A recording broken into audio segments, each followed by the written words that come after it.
Welcome to the Geniuses of Copywriting podcast, a peek into the minds and strategies of the world's greatest copywriters, marketers, and persuasion experts. And now, here's your host, Brian Casangina. Hey, welcome back to the Geniuses of Copywriting podcast. It's a privilege to introduce somebody who I consider my original mentor with copywriting. He's a guy from Queensland, Australia. His name is Trevor Crook, but we call him the ToeCracker. So I'd like to welcome you onto the call, Trev. Thanks for joining us. I appreciate that very much. Brian, thanks for having me back on. It's been a while, I think, since we did the first one. So, thanks for having me on.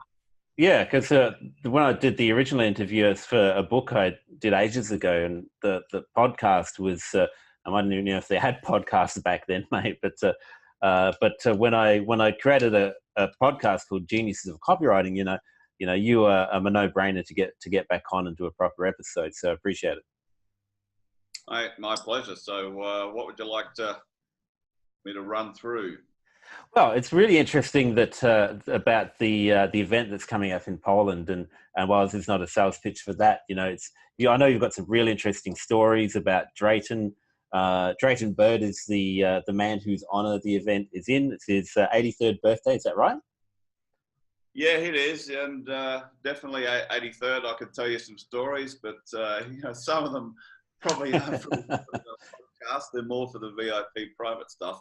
But yeah, a few stories. Yeah, we'll keep a few of those for behind closed doors. But I know a lot of people know who you are, but Drayton Byrd, if you could give a bit of background on who he is, because before you started doing events with him back in the day, and I'd never heard of him back then either. But he's one of the world-class copywriters that people should follow as well. So. I'm really interested to hear a few of those stories. Well, yeah, look, I mean, like a lot of us, when I first got into copy in 2001 and I was studying, all the products I'd bought under the resale rights of Dan Kennedy's, I really sort of focused more on him and Gary Halbert. And no doubt I had come across Drayton's name somewhere within the material, but it really didn't, register with me, and I'm a dickhead for that, to be perfectly blunt. And it wasn't until 2009 that I was mentoring a client from the UK, and he said to me, "Oh, I was at an event recently, and Drayton Byrd spoke very highly of you." And I was just like, "Who the fuck is Drayton Byrd?" Right? And he started to fill me in a bit, and I felt like an absolute idiot. And then, of course, when I did research, I was like, oh, fuck, my bad, But, here's the thing, right? Drayton Byrd, and this comes from many of the greats. Originally, obviously, David Ogilvy, right? Yeah. Ogilvy rated him as the top guy in direct response, right? And because Drayton Byrd knows more about direct marketing than anyone in the world. Now, of course, Drayton ended up being part of his agency, but he's really shaped the copywriting world as most of us know it, right? Guys like Gary Bencivenga, right? Books prized by him, right? Clayton Makepeace said this, right, after spending an hour with Drayton. So if Clayton's saying this, it's got to be bloody good. It's got to be bloody phenomenal. He said, "I feel like I've just spent an hour with the Pope. You triggered so many great ideas, confirmed so many closely held beliefs of mine." Now, when Drayton held his last hurrah event, which was his own last full copywriting event in June 2017, there was a video that recording of Clayton talking about Drayton and basically saying, "Look, if it wasn't for you, the likes of myself, Gary Bencivenga, Gary Halbert, etc., we wouldn't be here." Right? Pretty big statement to make. So, for people who are serious students of copywriting, it's no shame to not know who Drayton is at this point in your career, but I sure as shit suggest that when you finish listening to this, you find out, because he is living dinosaur, the legend of direct response. I call him the dinosaur of direct response, right? And of course, he's still living. He's not done yet. So it was recently that I was actually goaded by Ed Dale, actually, might have been one of your posts or after Kavanagh's event, saying, hey, Trev, when are we going to do this event in Europe?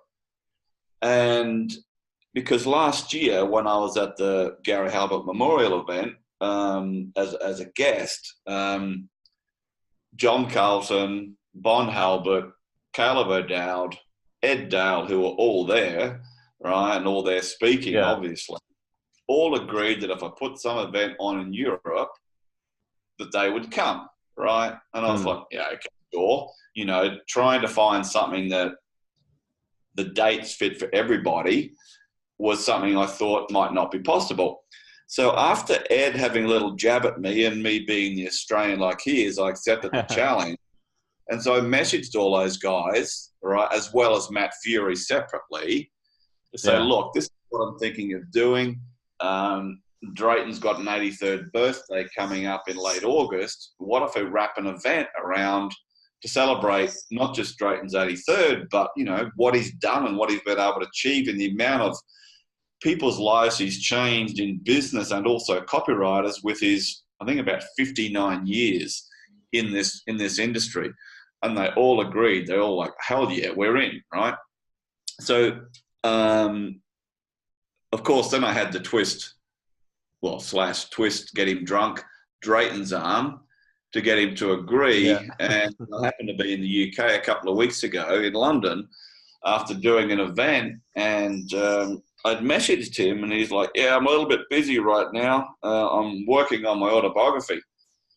And I said, actually, I'm in London. I'm going to come to Bristol. Don't you dare tell me you haven't got time to friggin' eat because you have to eat. So I'm taking you to dinner and I'm talking about this event. And he's like, okay. So that's what happened. And, you know, we sit down and he first starts, he tells a story. He goes, I'm maybe a little bit hard of hearing. I'm down to one hearing aid. And he told me a story about when he went to Australia a couple of months after his last hurrah event in 2017. He did a couple of events, I think one in Melbourne and one might have been in New Zealand. And somewhere where he was staying, the person's dog chewed his hearing aids, right?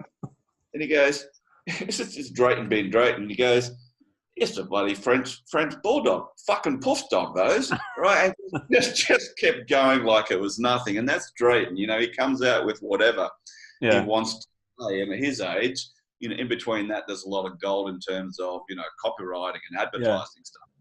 And so he agreed, basically. So that's sort of where it's all come about.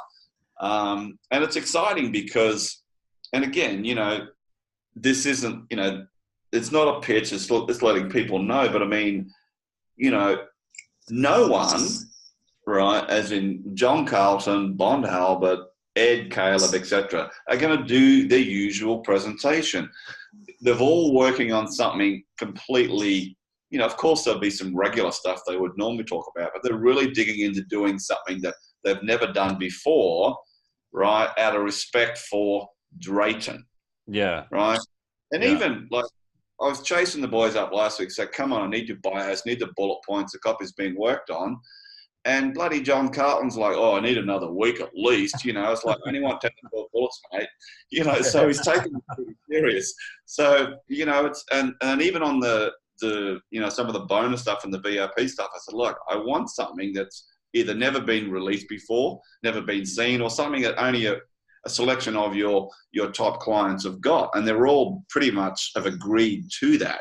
So it's going to be quite epic. And, you know, the likes of John, he's never spoken in Europe, John Carlton. So that's a feat that's get him out of the US. Matt Fury has never spoken on anything, you know, money-making related in Europe either. He did do, I think, and Matt, you know, don't kill me if I get this wrong, but I think he might have done an event last time, 2002, more on his wrestling and that type of thing, but nothing about, you know, email copy and stuff. So it is quite an interesting aspect for anyone that follows any of those guys to want to know about it. So I'm excited for putting it on. stressed, but, that's normal. And, and obviously obviously invited you to speak because yes, you are the last copywriter that I mentored privately 1-to-1 before doing it all via Skype/Zoom. Yeah. And, your story has unfolded beautifully. And I enjoy sitting back and watching that and looking at where you are now. And of course, I don't take the credit for that. I mean, I definitely mentored you, but you are the one that did the work, right? You are the one that when you met people, right, you built relationships and continued on those, which opened other doors. So, and then of course, I've got Pauline speaking as well, Pauline Longden, because again, a former protege and doing great things. And, you two, I was going to say guys, but you two deserve to be on that stage like everybody else. But, it's the amount of information that will get shared. A lot of people, I think, would want to be a fly in the wall because it won't happen again. There's just no way this event could happen again. No. It's not going to be an 84th birthday event? No, trust me, getting 83rd is a push, right? And you're not going to do all this all over again next year either? No. I mean, it's, the event being done this way and with what's being planned for, the birthday bash alone. I mean, I checked the venue out yesterday and, it's you're gonna be in Poland now. Polish people. I've been to a few Polish weddings, and the first time I got so drunk on vodka, the right toe cracker got caught in concrete. Just over 6 foot down, I went on my face. Right, smashed 2 teeth off, black eye, 5 stitches in the lip, cracked 3 ribs, and then 2 weeks later woke up from a small brain bleed. So it was a very memorable wedding, but hey, at least I bloody woke up. So I know that they like to drink, but, at the birthday bash alone, there's open bar for 8 hours. Wow.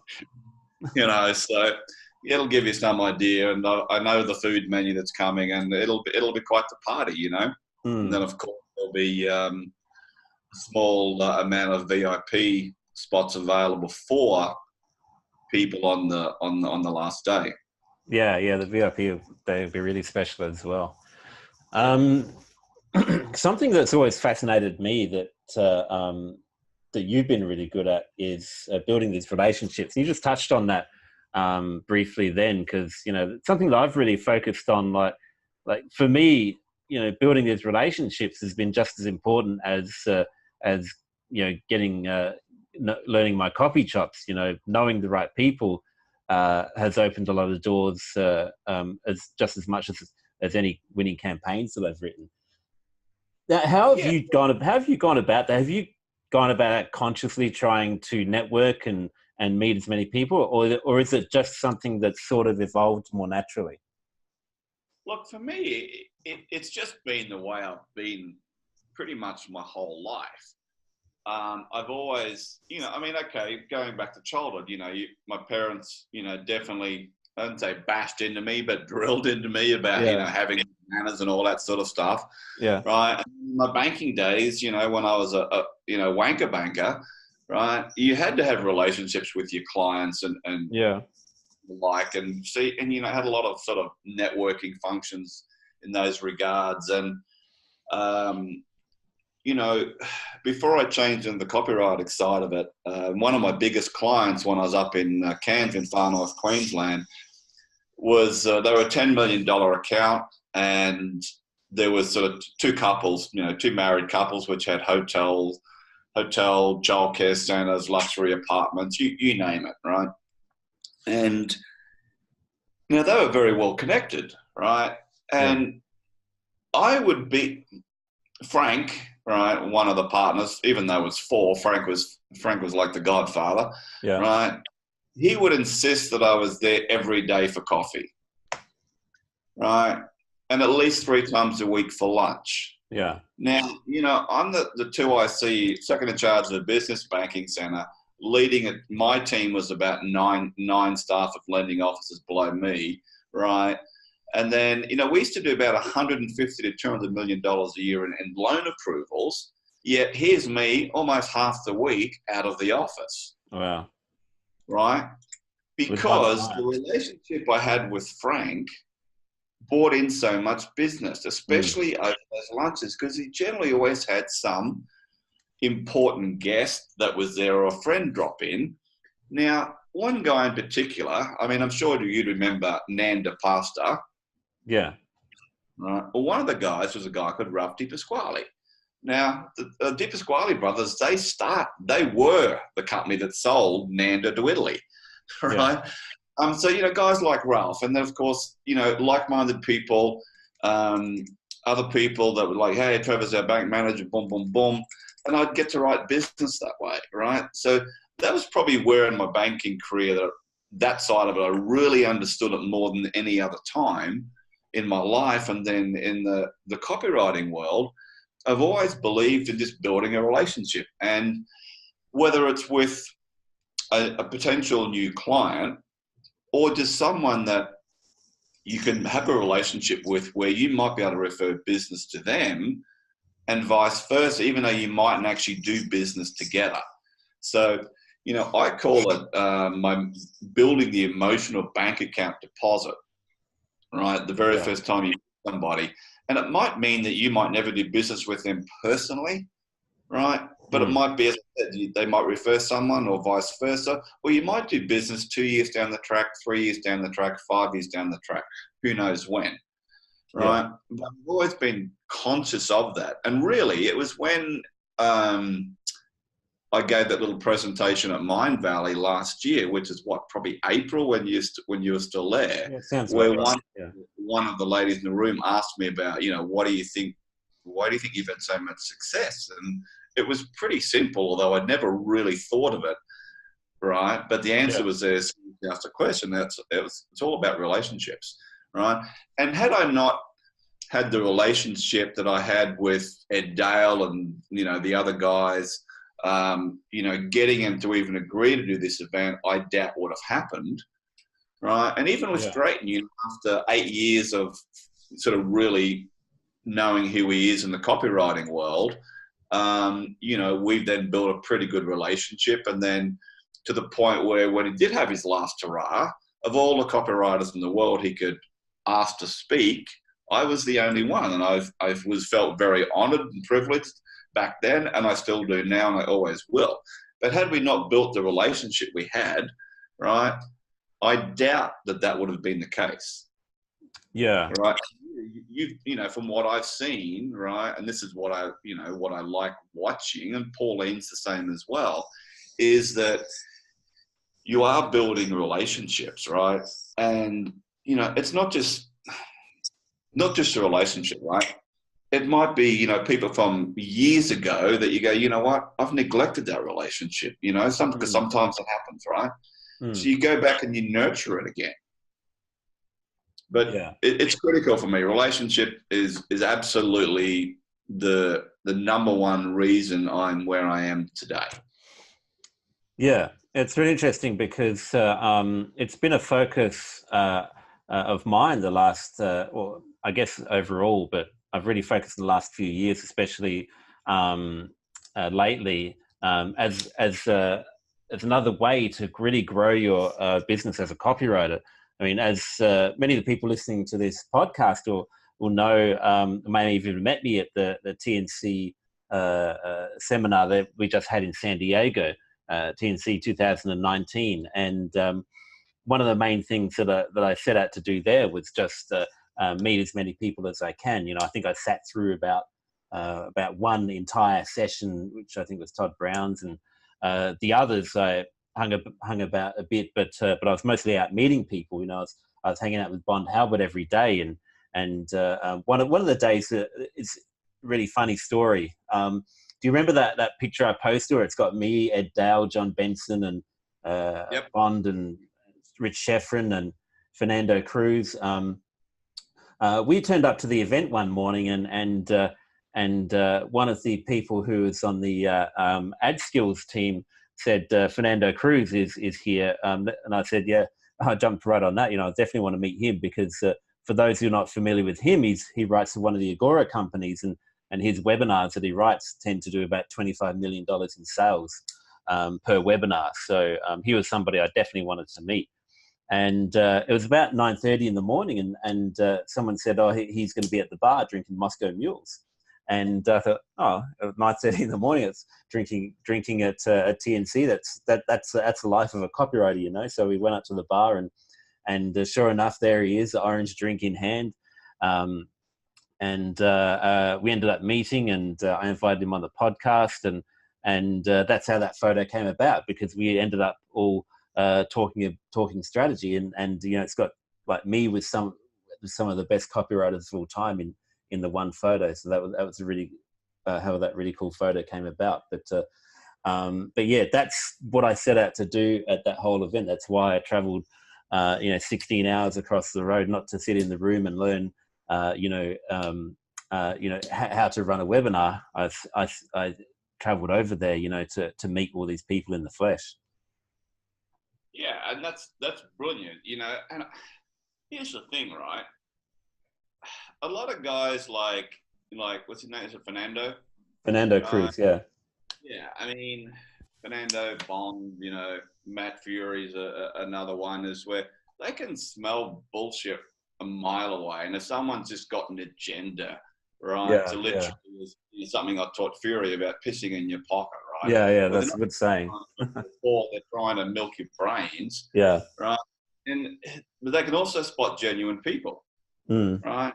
And so you're just being yourself, but obviously, yes, you have something to offer, right? But you've built a relationship, and who knows where that relationship will go. Yeah. Right. And what's interesting is probably 3-4 months ago now, I was on a call with somebody, right, with a client, and they were wanting to pick up a couple of bigger media buying clients, right? Yeah. And instantly I thought of two people, like bang, while on the call. So, it's like going to my Facebook Rolodex, basically. Yeah, yeah. I sent A message, and I sent person B a message, right, and said, boom, boom, boom, you probably got media buyers in place, but you should talk to this guy because of X, Y, Z. Okay, ToeCracker, person A spends around $400,000 a month on media buying. Person B around $500,000. Yeah. Both people became my clients' clients. Right? How was I able to do that? Relationships. Yeah. Simple as that. Yeah, this is really cool because it's one of the forgotten parts of being a copywriter. I mean, this is why I left Australia, because I was just working from home in that cold spare room. I didn't know that many people in Adelaide, certainly not that many people in the business. I could have moved to the east coast of Australia, but opportunities came up overseas, and including Mindvalley and another big company. So that's what I ended up doing. But I just wanted to start networking with these people so they actually know who I am.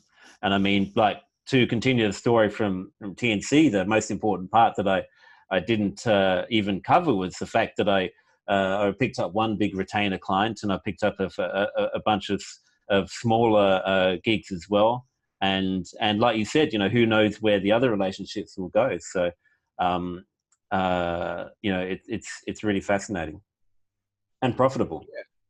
Oh, look, totally. And, I think if people just got that aspect more, instead of being, having that sort of taker mentality. Yeah. Instead of, meeting someone, whether it's someone they look up to or not, because let's face it, everybody, subject to their hands still working, everyone takes a shit and wipes their own ass. Yeah. So we're all the same, right? In reality, right? So a lot of people are nervous to go and talk to somebody because they have that, well, he or she's up here and I'm down here. So they talk themselves into building any sort of relationship. Yeah.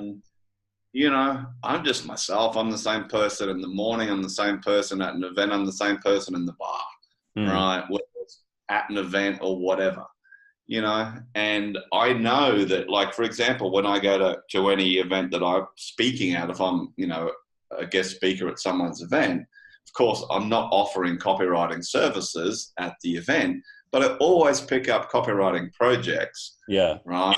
Why? Because the relationships I build there, right, with people, whether it's other speakers or audience, off stage and outside of the seminar. Yeah. Yeah, true. So, and that happens whether you pitch or not. I mean, I always get every speaking gig that I do, I always get people asking me about copywriting and stuff, and while I'm having to pretty much start an agency to keep up with demand, it's a really good way. Even the events where you don't pitch, you still pick up work from that. Yeah, look, totally. So yeah, it's definitely a big one. I mean, I'll talk more on that even at the event here in August, because it's going to events, your live events. Yes, you go and you learn. The old scenario, if you just pick up one nugget from a speaker, it's worth the investment alone, which is true, but it's the relationships, right? And that's why, when the VIP stuff, where they get that sort of one-on-one time, right, with the speakers, and of course they invest more for that, those people will generally get more out of it than others. Yeah, definitely. But, you would have seen this. I mean, was it Andy Husong? You would have met Andy at TNC. Yeah, I think I met him, yeah. Right, I think Andy made some post after he'd got back. It's like he'd never attended one of the sessions. It was all about the relationships and the network. I went to like one, so yeah. So it's invaluable. And if anyone listens to this and just, if they're not getting that, look in the mirror and, maybe smack the mirror once or twice, because clearly you've got an issue in understanding. Yeah. And it's a good distinction to make about not pissing in people's pockets. That's the Aussie saying of where you're just going up to people and trying to, see how much you can take from them. You've got to be genuine and not just take, but it's got to be a proper relationship. Yeah, absolutely. So the event's going to be really interesting, and if anyone's like serious about learning copy, they should definitely go to it. So you're going to announce this in your Facebook group? Yeah, look, I will first. The copy's probably not going to be live for another week and a half or so, depending on when I get the rest of the info I need, although the main draft has been written. So yeah, in my group, Beers, Bourbon and Business is where the pre-announcement will go. I mean, I've already sold six seats though, and that 6 VIPs gone without a sales letter, and I've got a list of probably close to 40 or 50 people on that pre-announcement list, of which there's, quite a few I know are definitely waiting. So that's where I'll announce first, and then the other speakers will promote the hell out of it. So yeah. Isn't it interesting that the first 6 seats that you sold have all been VIPs? Yeah. Well, interesting, yes, but in some ways, no, because when Drayton had his last hurrah event back in June 2017, I worked out that the VIP offer when we were working on the sales copy for his event, and that was £1,000 extra, right, for the VIP, the bonus, plus have dinner with Drayton and I, and they went first. Yeah. Right. Gone, snapped up. They went so quickly with so many requests that I had to come up with a drop down VIP offer and call it the golden ticket. Nice. £697. And guess what? They sold out. Sold out. And then Drayton got dragged kicking and screaming to do a one-day event last year, and one of his clients said to me, he's got more comebacks than the Rolling Stones, right? He was telling me when we had dinner a couple of weeks ago, he said, yeah, I used that again, and the 10 at £1,000 went. So again, when people understand the importance of really what an event is, where they want to get anyway, but they really want to get the VIP stuff, I'm not surprised that they go quickly.